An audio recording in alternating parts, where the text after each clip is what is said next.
Stretch up your spine a little bit more. A little more right rein, a little more through. He's a little bit lacking in that right hind. There you go.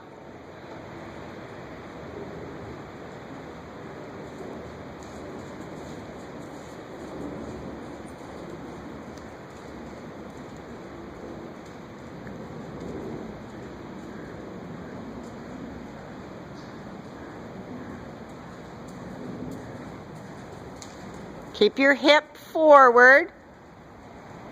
There you go. So as soon as you brought your hip forward, he came back to trot, didn't he?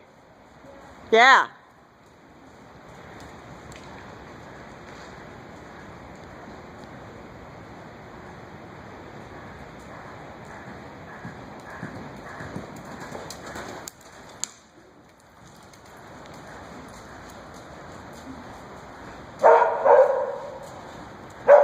Sheba, right rein, right rein.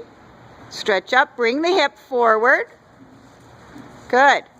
See, does that help you use